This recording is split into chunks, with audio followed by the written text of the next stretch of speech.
சும்மாவா வந்தது சுதந்திரம் என்பது சும்மாவா வந்தது. பிளாசி முதல் செங்கோட்டை வரை உரை ஓவியம். சுதந்திரம் என்பது சும்மாவா வந்தது.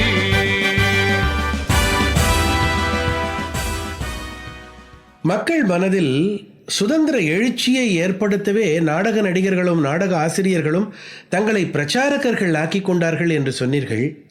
கொடிகாத்த குமரன் போன்றவர்களின் தியாகங்களை அறிந்தால் மக்களுக்கு நிச்சயம் தேசப்பற்று வளரத்தான் செய்யும். அதற்கு பலமான பிரச்சார தளமான பத்திரிகைகள் முக்கிய பங்கு வகித்திருக்குமே தாயே.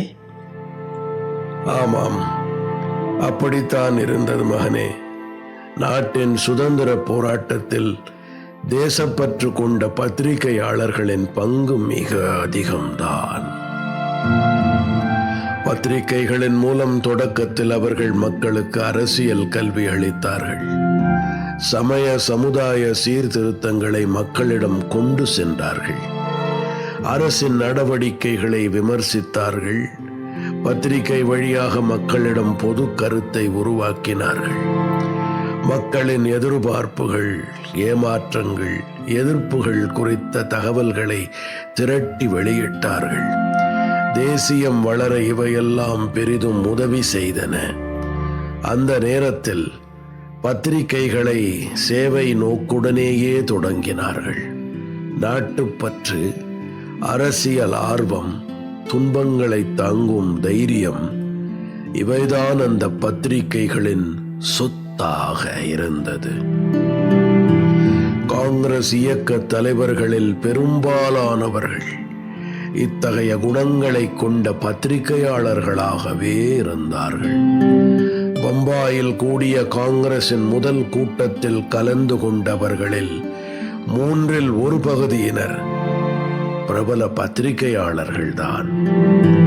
ஜி. சுப்பிரமணிய ஐயர், பாலகங்காதர திலகர், சுரேந்திரநாத் பானர்ஜி, சிஷ்யர் குமார் நகாஷ், மோதிலால் கோஷ், கோபால கிருஷ்ண கோகலே, N.N. சென், தாதாபாய் நவ்ரோஜி, G.P. வர்மா என முக்கியமான பத்திரிகையாளர்கள் தான் அதில் இருந்தார்கள்.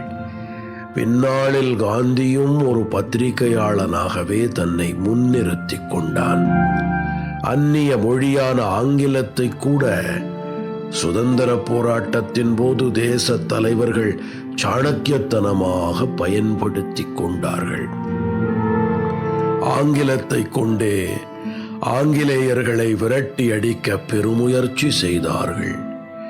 ஹிந்து ஆங்கில இதழை தொடங்கிய ஜி. சுப்பிரமணிய ஐயர் இதில் முன்னோடி. இன்னும் சில ஆங்கில இதழ்களும் கூட சுயராஜ்ய பயிருக்கு நீர் வார்த்தன. முதலாம் உலகப் போரின் போது அன்னி பெசன்ட்டும் திலகரும் தனித்தனியே சுயாட்சி இயக்கத்தை தோற்றுவித்தார்கள். அதன் கொள்கைகளை பிரச்சாரம் செய்வதற்காக அன்னி பெசன்ட் மதராஸ் ஸ்டாண்டர்ட் என்ற பத்திரிகையை வாங்கி அதற்கு நியூ இந்தியா என்று பெயரிட்டு நடத்திய போது, திலகரோ கேசரி, மராட்டா பத்திரிகைகளை அதற்காக நடத்தினார். அரசாங்கம் இந்த பத்திரிகைகளுக்கு அதிக பொறுப்பு தொகை வசூலித்தது. 1917 அன்னி பெசன்ட் கைதான போது அரசின் அடக்குமுறைக்கு எதிர்ப்பு தெரிவித்து சுயாட்சி இயக்கம் தீவிரமடைந்தது.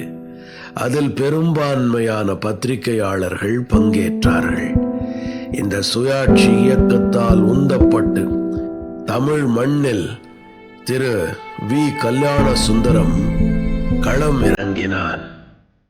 அவன் தேசபக்தன் என்ற பத்திரிகையை தொடங்கி நடத்தி வந்தான். திருவாரூர் விருத்தாச்சல கல்யாண சுந்தர முதலியார் என்பதைத்தான் திருவிக என்று சுருக்கி அழைத்தார்கள். 1883 பிறந்தவன். சென்னையில் பள்ளி கல்வி கற்றான். அவன் தெய்வ பக்தி மிக்கவன். தேவாரம், திருவாசகம் என கதிரைவேர் பிள்ளையிடமும் பிறகு மயிலை வித்வான் தணிகாச்சல முதலியாரிடமும் தமிழ் படித்தான். அதனுடன் சேர்ந்து சம்ஸ்கிருதமும் பயின்றான். ஆங்கிலம், வேதாந்தம், பிரம்ம ஞான தத்துவம் என பல துறைகளிலும் அவன் கவனம் இருந்தது. சென்னையில் சொற்பொழிவாற்றிய பிபின் சந்திரபாலின் பேச்சும் அரவிந்தரின் பத்திரிகையும் திருவிகாவை ஒரு தேசபக்தராக உருவாக்கியது. தேசபக்தன் எனும் பத்திரிகையில் ஆசிரிய பொறுப்பை ஏற்று நடத்தினான். பின்னாளில் நவசக்தி இதழின் ஆசிரியராக இருந்தான். அரவிந்தோ நடத்தி வந்த வந்தே மாதரம் இதழை சென்னைக்கு வரவழைத்து மக்களிடம் அதை படித்து காண்பித்து சுதந்திர கருத்துக்கள் பரவச் செய்தான். 1919 காந்தியை முதன்முதலாகச் சந்தித்தான். திலகரை வ.உ. சிதம்பரத்துடன் சென்று சந்தித்து உரையாடினான். சென்னை கவர்னராக இருந்த வெலிங்டன் அதற்காக நேரில் அழைத்து நாடு கடத்த வேண்டியிருக்கும் என்று அவனை எச்சரித்தான். இப்படி அரசியலில், தொழிற்சங்க இயக்கத்தில், தமிழ் இலக்கியத்தில், சைவ சமயத்தில் என பன்முகத் திறமை கொண்ட திருவிகா தமிழ் இதழியல் உலகில் தனிப்பெரும் தொண்டாற்றியவனாகவே இருந்தான். எத்தனையோ தேசிய இதழாளர்கள் இருந்த போதும் பாரதியின் பங்கு மிக பெரிதுதான். அவன் தலை சிறந்த கவிஞன் மட்டுமல்ல, ஒப்பற்ற செய்தியாளனாகவும் இருந்தான்.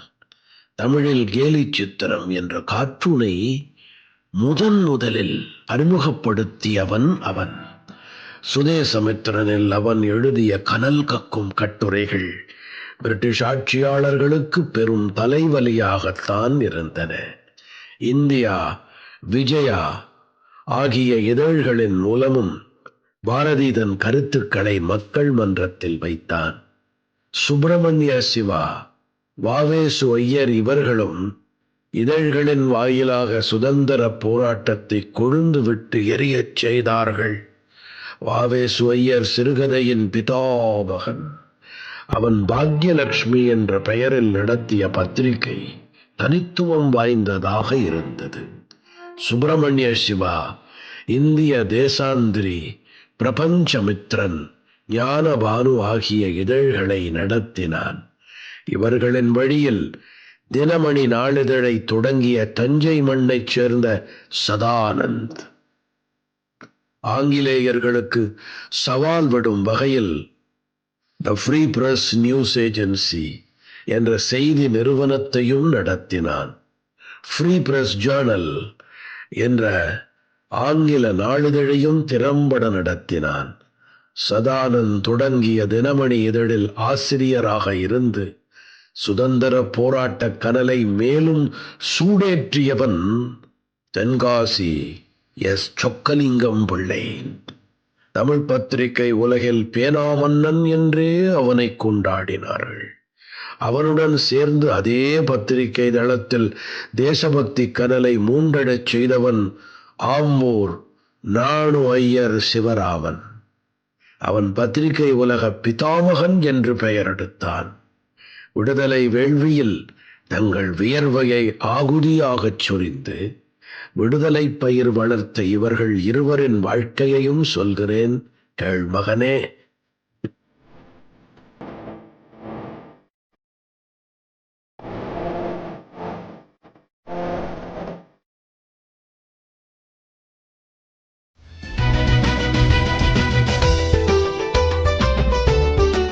பிளாசி முதல் செங்கோட்டை வரை உரை ஓவியம் கேட்டீர்கள். ஆசி கூறி வாழ்த்திடவே அஞ்சிடுவார் பெரியோர், மாசு பேசி மயக்கிடவே முனைந்து நிற்கும் சுற்றம். இருந்த போதும் லட்சியத்தில்